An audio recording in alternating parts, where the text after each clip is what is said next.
Hello, everyone. Thank you to all the people that have joined this, who have started following me in the last couple of days. It's really appreciated. Um,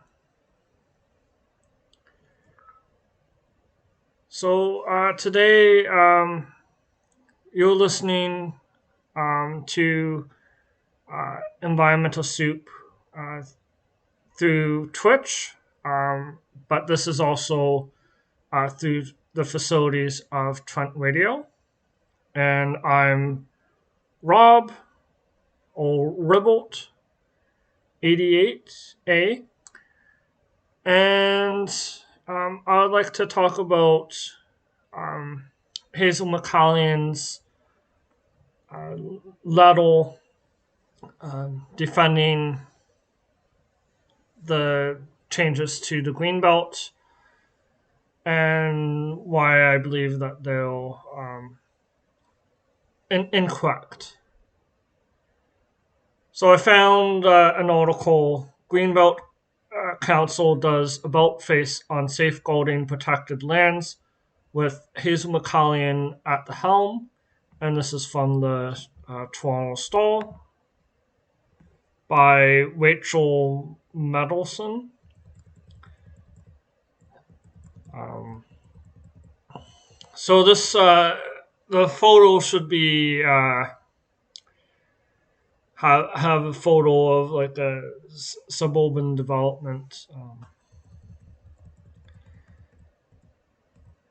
Um,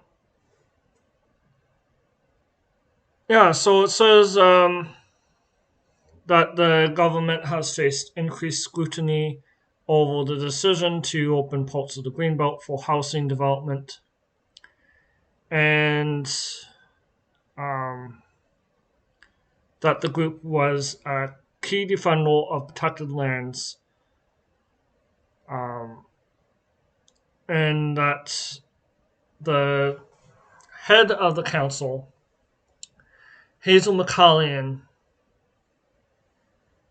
um, said that the decision to open up the Greenbelt was brave, important, responsible, and necessary. I actually have the letter, so it'll probably make sense to read the letter first. So yeah, so I disagree with the um, that it's necessary or brave,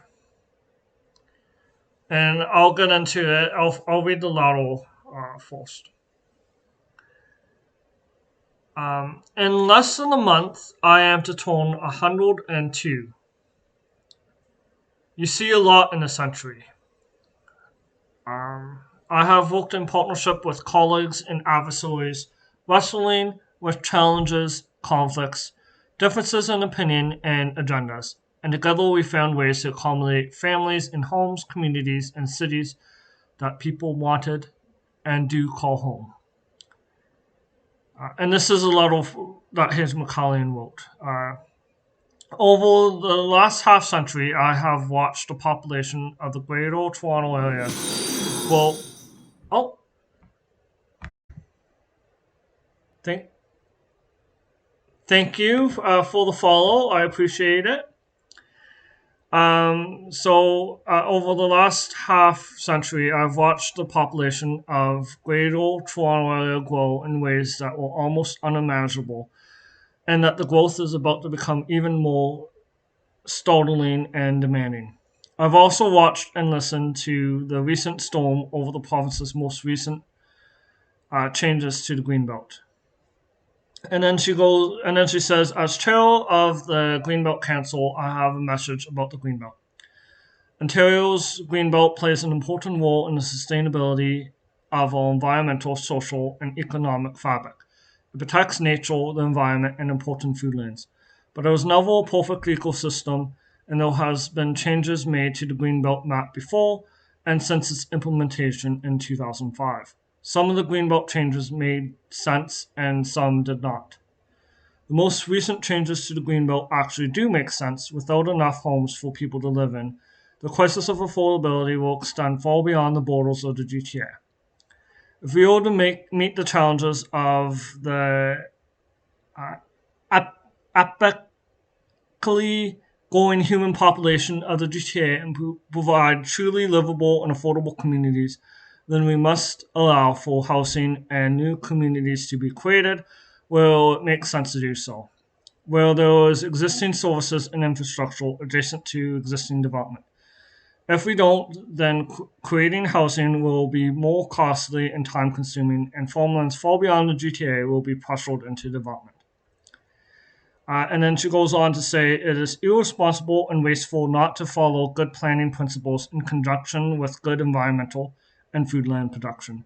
Even during the last formal review of the Greenbelt in 2016, there was a clear example of where boundaries prevented municipalities from making full use of their existing infrastructure, forcing them to build new infrastructure for homes, creating unnecessary costs and delays. The recent changes made by the province make sense because they allow for homes to be built more quickly and economically.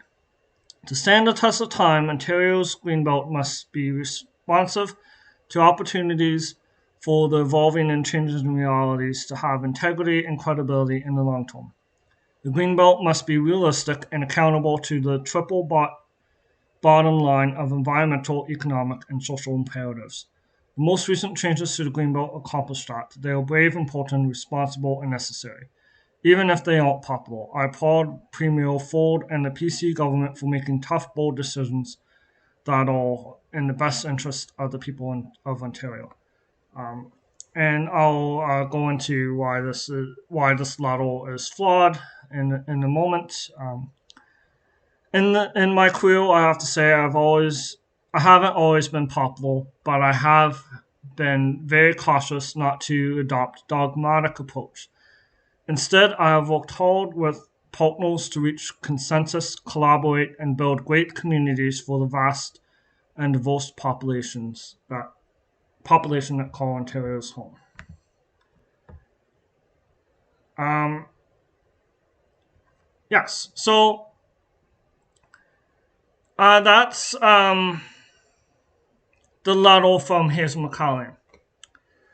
So why this is flawed is there was a report from the Ontario Housing and Affordable Task Force, which said in their report,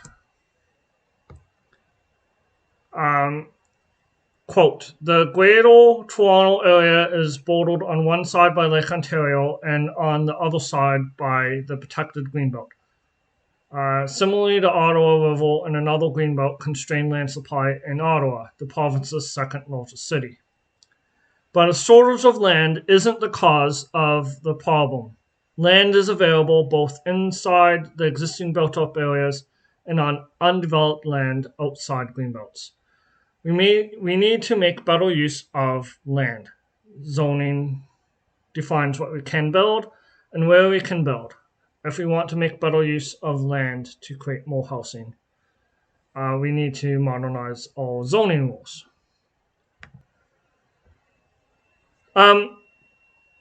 So this letter goes directly against that advice, and it's questionable why Hazel McCallum specifically was chosen as an advisor to the Greenbelt. Hazel McCallum is a known supporter of the Ford government, known for urban sprawl policies, and the advice given the choice to have Hazel McCallion doesn't make sense if you want to protect the Greenbelt. Um, so that's one point that was made in the letter. Um, Another point, the Greenbelt was flawed. Um, the the decision to pick the Greenbelt, I don't believe was flawed. It was based on soil mapping, um, science, and there was a little bit of there was politics in every decision. Um, but the decision to open up the Greenbelt um, and question the expertise um, of scientists, biologists that have likely worked on it, on the development of the Greenbelt. That is questionable. I know Hazel McCauley and family members. I've read that they're involved in development as well, so they might have a benefit in this development. I don't know. Um, and um, and opening up what is protected to build single family homes also doesn't make sense. Um, it undermines the chance to build to meet the international obligations to protect 30% of land by 2030. Um, so those international obligations that Ontario has agreed to that are less likely to be met. Um, Farmland is being lost at an alarming rate. I don't have the numbers in front of me, but I can look it up. Um, let's see. Farmland lost in Ontario. Um, so the Ontario Farmlands Trust says that we are losing 300 um, 19 acres of farmland every day, according to Statistics Canada.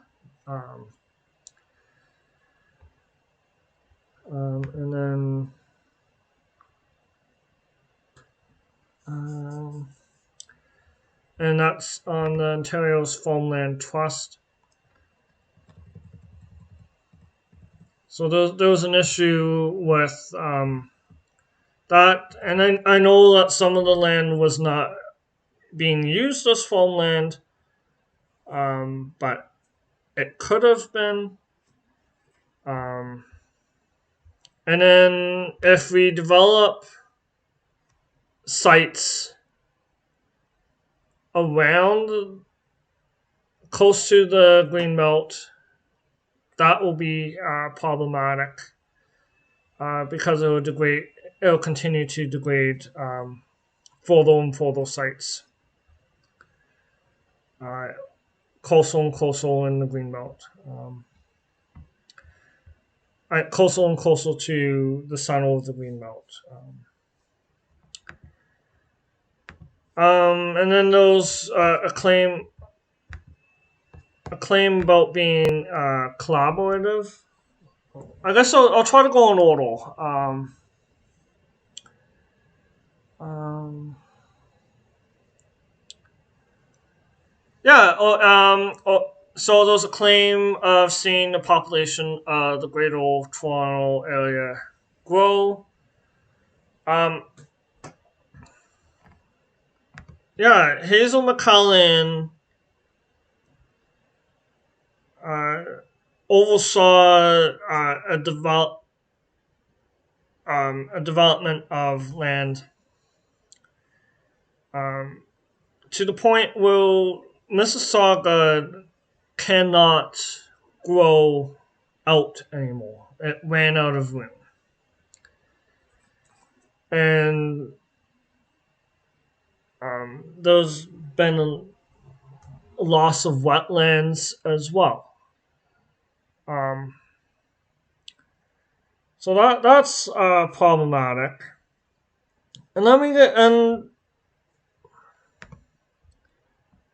um, yeah, I guess I should say that this loss of wetlands also impacts Peterborough as well. There's an article, a blog post that I'll get into, and it's local focused in Peterborough, North. Um,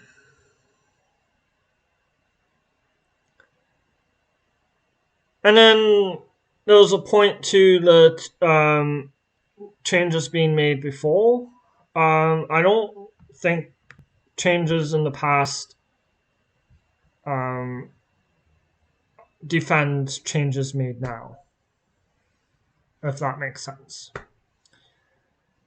Um,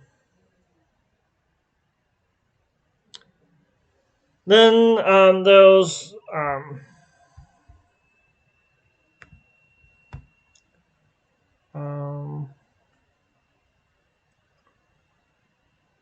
and then there was the point about like affordability.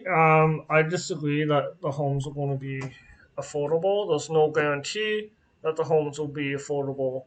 They don't have services currently. Um, and then urban sprawl leads to increased pollution, increased reliance on automobile vehicles, and increased congestion, which people tend not to like, and tend to degrade the environment further. Um, I disagree that this is good planning principles. Um, and they have they haven't consulted properly about the Greenbelt. They haven't considered um, any of the concerns that people made on the environmental registries, including concerns from First Nations. Um, in a lot of cases, First Nations haven't even been consulted by the uh, government of Ontario. And then they'll swapping land with land that's already being protected. So in a lot of cases, all that there wasn't going to be housing built on it anyways. Um, and then those alternatives, increasing density, um, would help. Increasing the what's it called? Um, nonprofits' ability to build housing, um, increasing their capacity, um, triplex, triplexes as of right, um, no parking minimums, um, and getting rid of zoning that is um, that only allows single family housing, low density, getting rid of that, allowing secondary streets in all municipalities. Um, so they're all solutions, other than paving over the Greenbelt. Um, so let's see changes. Yeah, so I like for like environmental topics. I like looking at Stewart's notes. Um, so there's an article. Changes to the Greenbelt could impact Peterborough for the worst. Um, and it's talking about how some of the water from the Greenbelt flows into the Peterborough Northern area.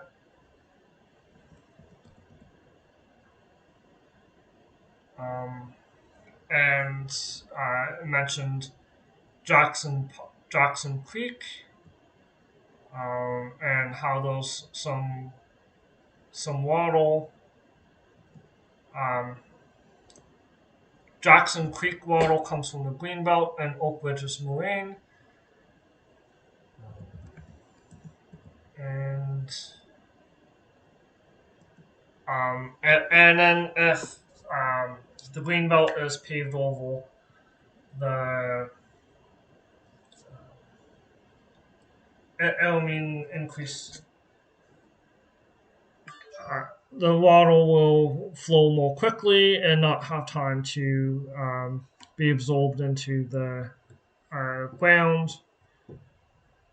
Um, and then it says building houses on top of this a big sponge. So a comparison is like putting plastic coating.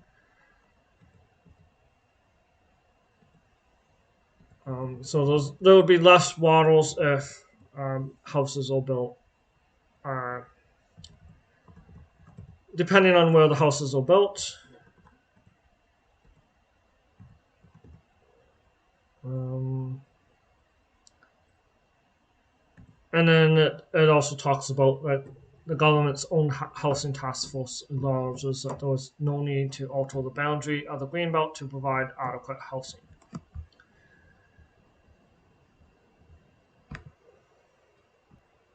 Um, so it's really shocking that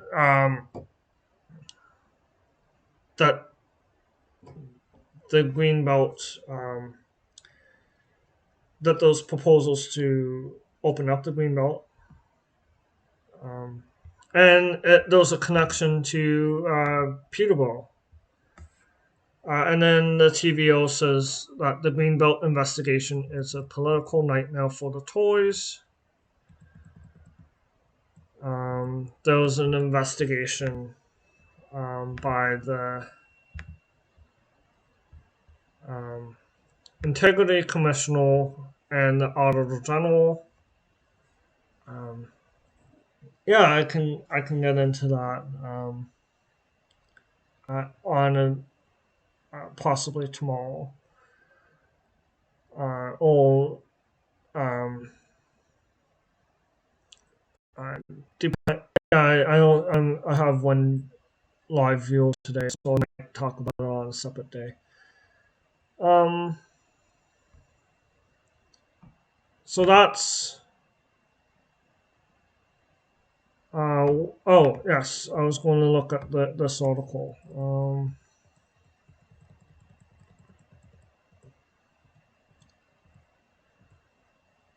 And then there's a quote. It's very, very shocking to see someone who is now the head of the Greenbelt Council defending the irrational attacks on the Greenbelt, says Tim Gray with the nonprofit advocacy group Environmental Defense.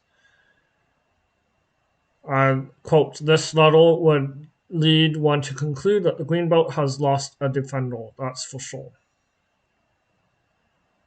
And then Gray says that Hayes McCallum has her facts fundamentally wrong about the need to build housing in the Greenbelt. Yeah, those land already approved for like 40 next 40 years.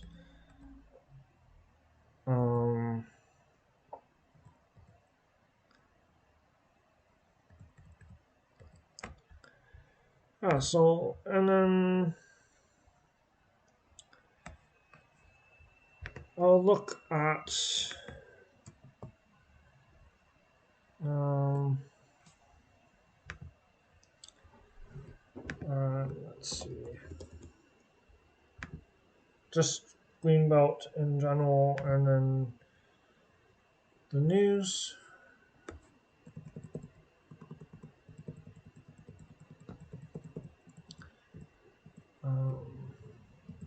So like other major news is like the government's annual investigation from the Integrity Commissioner and the Auditor General, and I will get into that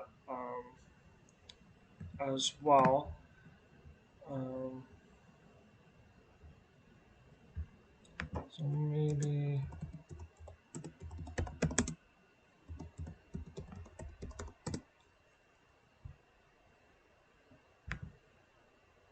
I did like a quote from one of my friends. I came across this article. Uh, oh, oh, I'm just going to see if there's anyone in chat. Um, yes, please feel free to, if you're watching this live. Um, please feel free to chat. Um,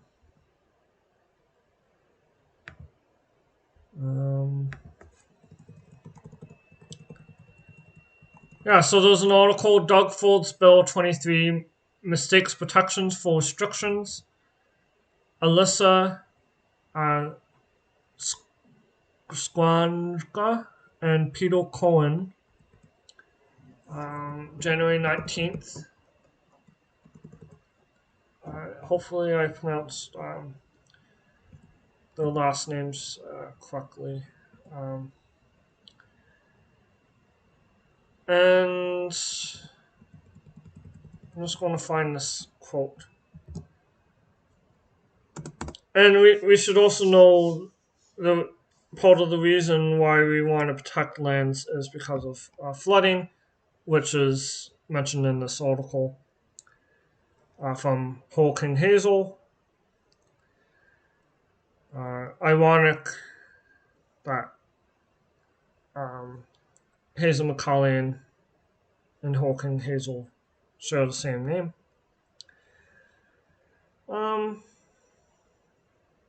So, it was scissors. Okay.